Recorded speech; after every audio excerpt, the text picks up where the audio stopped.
আলহামদুলিল্লাহি রাব্বিল আলামিন আসসালাতু ওয়াসসালামু আলা আশরাফিল আম্বিয়া ওয়াল মুরসালিন। ৪৯ নম্বর সূরা হুজুরাত মাদানী যুগে নাজিল হয়েছে।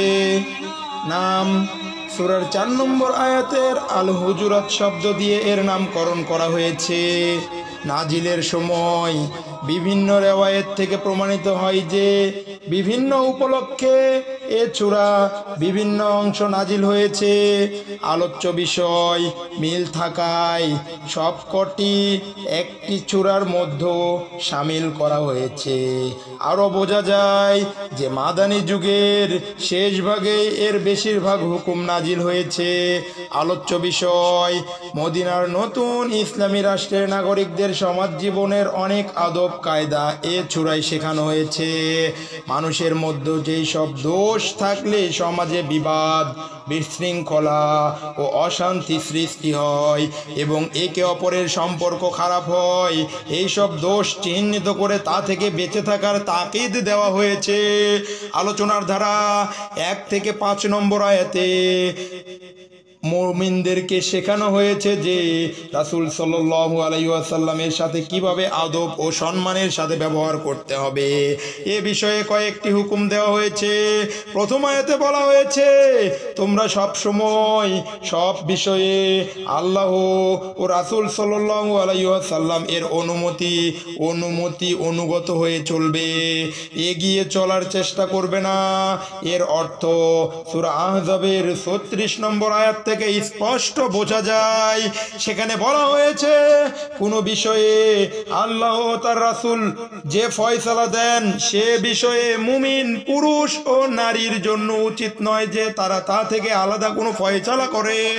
এ সূরায় আরো এক ধাপ এগিয়ে হুকুম দেওয়া হয়েছে, যে কোনো বিষয়ে আল্লাহ ও রাসূল সাল্লাল্লাহু আলাইহি ওয়াসাল্লামের নির্দেশ জানার আগেই কোনো মুমিন যেন নিজেই ফয়সালা না করে।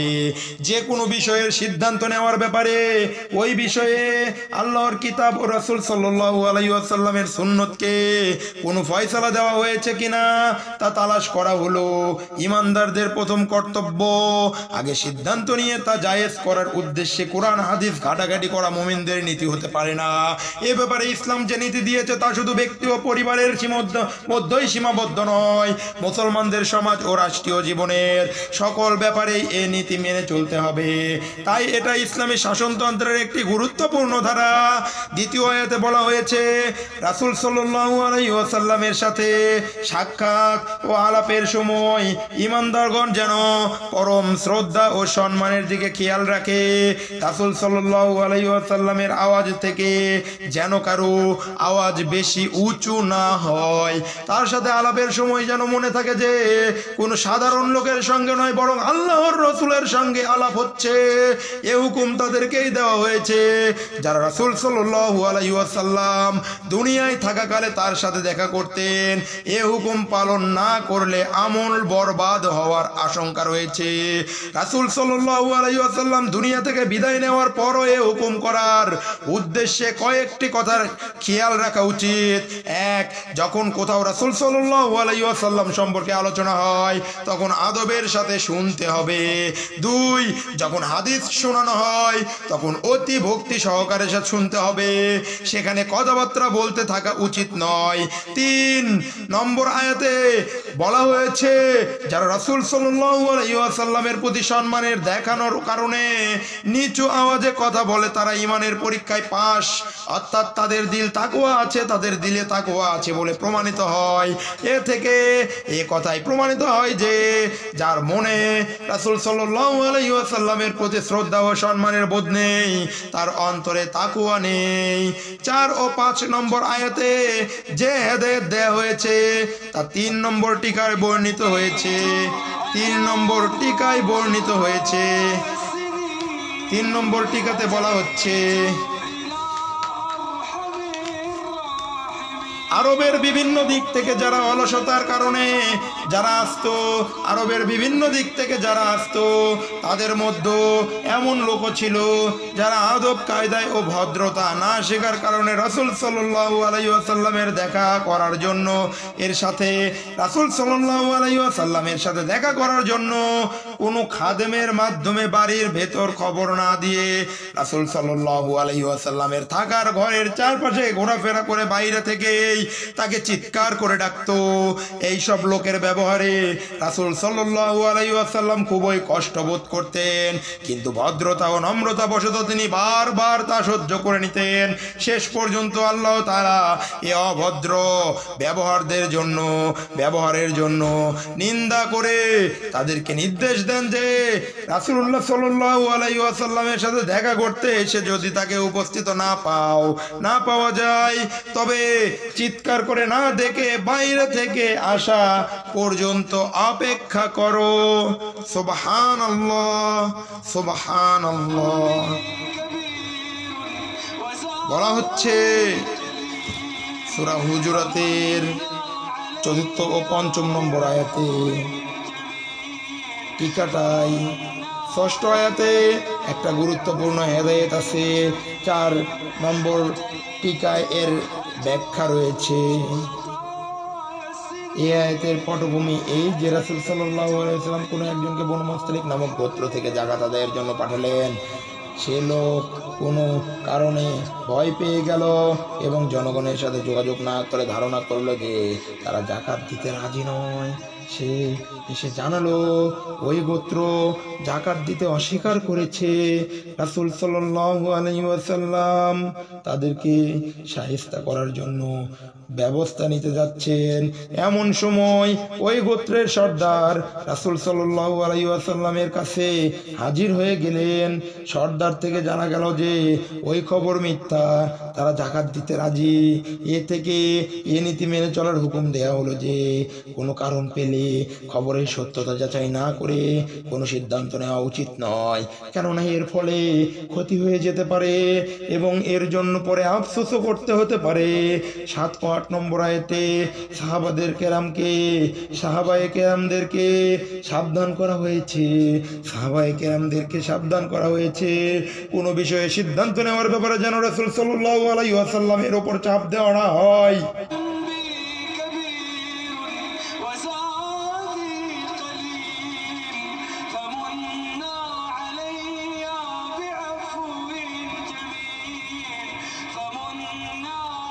আল্লাহু আকবার।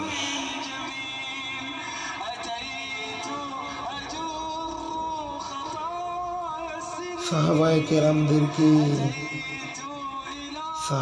কেরামকে সাবধান করা হয়েছে যে কোনো বিষয়ে সিদ্ধান্ত নেওয়ার ব্যাপারে যেন রাসূল সাল্লাল্লাহু আলাইহি ওয়াসাল্লাম এর চাপ দেওয়া না হয়, উপর চাপ দেওয়া না হয়। এর পটভূমি ৬ নম্বর আয়াতের সাথে জড়িত। বনু মুস্তালিক গোত্র যাকাত দিতে অস্বীকার করার খবর পেয়ে সাহাবীগণের মধ্যে কয়েকজন তাড়াতাড়ি এর প্রতিকার করার জন্য দাবি জানাতে থাকেন। এই আয়াতে তাদেরকে বলা হয়েছে, তোমাদের মধ্যে আল্লাহর রাসূল সাল্লাল্লাহু আলাইহি ওয়াসাল্লাম যখন মওজুদ আছেন তখন এত ব্যস্ত হওয়া উচিত নয়। অবশ্য অল্প কয়েকজন সাহাবী ছাড়া বাকি সবাই রাসূল সাল্লাল্লাহু আলাইহি ওয়াসাল্লামের উপর চাপ দেননি। সে কথা হুদায়বিয়ায় প্রমাণিত হয়েছে। মনে অস্থিরতা সত্ত্বেও সন্ধির শর্তাবলী বাতিল করার সামান্য চেষ্টাও তারা করেননি, কারণ তারা জানতেন যে রাসূল সাল্লাল্লাহু আলাইহি ওয়াসাল্লামকে আল্লাহ তাআলা নিজে পরিচালনা করেন। সাহাবায়ে কেরামের মধ্যে যারা রাসূল সাল্লাল্লাহু আলাইহি ওয়াসাল্লামের পূর্ণ আনুগত্য করেন এবং রাসূল সাল্লাল্লাহু আলাইহি ওয়াসাল্লাম এর উপর কোনো চাপ দেন না, তাদের সম্বন্ধে আল্লাহ তাআলা ৭ নম্বর আয়াতের ২য় অংশে তাদের প্রতি সন্তুষ্টি প্রকাশ করে বলেন, আল্লাহ তোমাদের অন্তরে ঈমানের প্রতি মহব্বত সৃষ্টি করে দিয়েছেন, তোমাদের অন্তরকে ঈমান দিয়ে সাজিয়ে দিয়েছেন এবং কুফরি, ফাসিকি ও নাফরমানির বিরুদ্ধে তোমাদের মনে ঘৃণা সৃষ্টি করেছেন।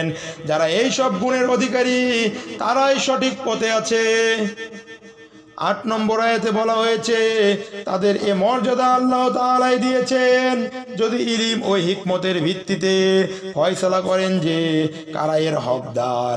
আল্লাহ তার এ দান ও নিয়ামত যাকে তাকে দেন না। 9 ও 10 নম্বর আয়াতে বড়ই গুরুত্বপূর্ণ 5টি টিকায় 5 নম্বর টিকায় এর একটি কথার জবাব আখ্যা দেয়া হয়েছে, তাই এখানে উল্লেখ করার দরকার নেই।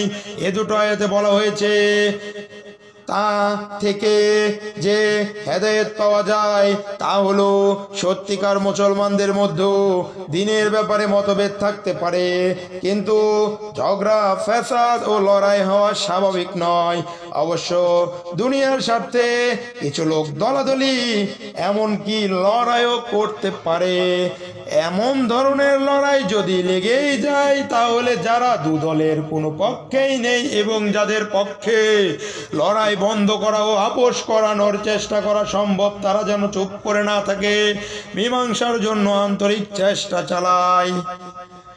লড়াই চলা অবস্থায় হয়তো দেখা যাবে যে এক পক্ষ বাড়াবাড়ি করছে এবং অন্য পক্ষের ওপর জুলুম করছে। জালেমকে জুলুম করতে বাধা না দিয়ে মজলুমকে অসহায় অবস্থায় ফেলে রাখা মুসলিম সমাজের জন্য মোটেই শোভনীয় নয়।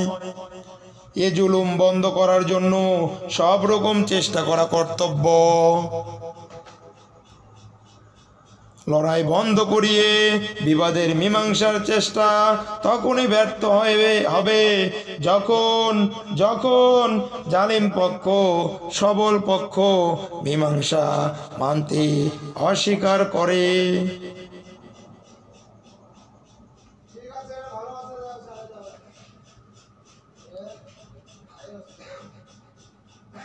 এ অবস্থায় হাল ছেড়ে দিয়ে লড়াই চলতে দেওয়াও অন্যায়।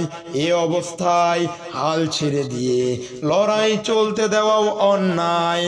এ অবস্থায় জালিমদের বিরুদ্ধে শক্তি প্রয়োগ করতে হবে যাতে তারা মীমাংসায় আসতে বাধ্য হয়। শক্তি প্রয়োগ ও জালিমকে শায়েস্তা করা সরকার ও প্রশাসনের দায়িত্ব।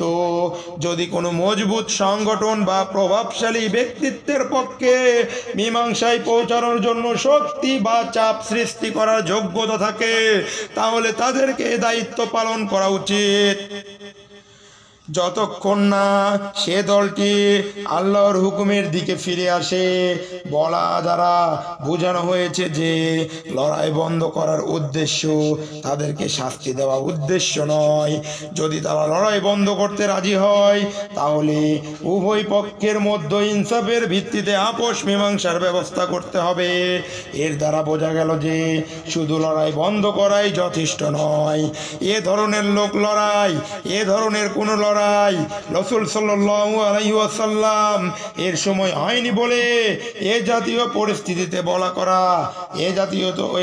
পরিস্থিতিতে যা করা মুসলমানদের কর্তব্য সে বিষয়ে ফিকহিবিদগণ হযরত আলী রাদিয়াল্লাহু তাআলা আনহু এর সময়কার উদাহরণ থেকেই সমস্যার সমাধান তালাশ করেছেন।